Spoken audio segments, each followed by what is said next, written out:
You know, I think one of the saddest events that happened with my experience with my wife, and you know, again, I was married for 25 years, and she succumbed to alcohol use disorder almost 5 years ago this February. And this event I've told before. In fact, we ended the memoir, Amanda, A Cautionary Tale of Alcoholism, with this story. And then we later took it out because it was kind of redundant, the editor thought. But I tell it again because for me it's very important. A very important part of the story. And this happened about 3 weeks after she had passed away. And, you know, I drove home. I had gone to work, back to work. I mean, I had to do something. There was a lot going on at the time. I remember driving home. I drove up into the driveway, and from the still sitting in the car, I could notice a couple boxes on the front step, and one was blue. I'd never seen a solid blue box before, and I think another one was, you know, Amazon or something else I bought on eBay or something. And I slowly got out of the car, and as soon as I got out of the car, I recognized what it was, even though I'd never seen a box like this. And it really plowed me. It just really, I just couldn't even believe it was sitting. Somebody had left this on the front step. And I walked up to it, and I picked it up, and I just couldn't even believe it. And I held it in one hand, and I opened the front door, and I walked in the front door, and I sat down. We had some couches on our front living room, and I sat down on the couch, and then I looked at the box. And on the top of the box, it said, "Human remains, do not leave." And I remember just going, "Oh my God!" We had cremated Amanda, and I had no idea they were just going to send her in the mail.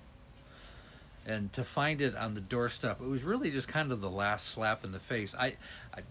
You would have assumed they would have signed. You'd have to sign for something like that. I mean, I buy cigars, and we have to sign for those. They can't leave those on the front door. You think human remains, you'd have to sign for them, but they were sitting on the front step, and that was something that always really bothered me. And I think it was the first and really the only time that I really lost it emotionally, because my son was away at college, and I was home alone, and it was a very weird time of my life. There was just like nobody home. You know, all suddenly everything was gone and everything had changed. And I tell this story because if you do have somebody in your family and they are in denial, they're in deflection, and they drink on a regular basis, this is the road they're going to go down. There is no good ending. There is no happy ending unless they get it into recovery. And you have to be aware of that as a family member. They can call it whatever they want. There's a million titles for where they're at. You can call it functioning alcoholic. You can call it dry drunk. You can call it whatever label you want. But if they're suffering from alcohol use disorder, they're going to die prematurely. There's no way around it, okay?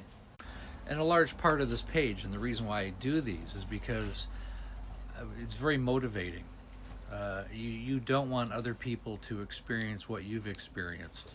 And with the knowledge that I've lived with and studied and experienced firsthand, I don't want your loved one to end up in a box on your doorstep, a box of ashes.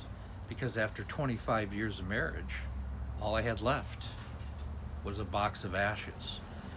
Even though she went to 7 rehabs, multiple 4 DUIs, unbelievable amount of surgeries, emergency surgery, emergency stays, detoxes, rehabs, I mean, over and over again. And nothing's going to make any difference until that person is ready to change themselves.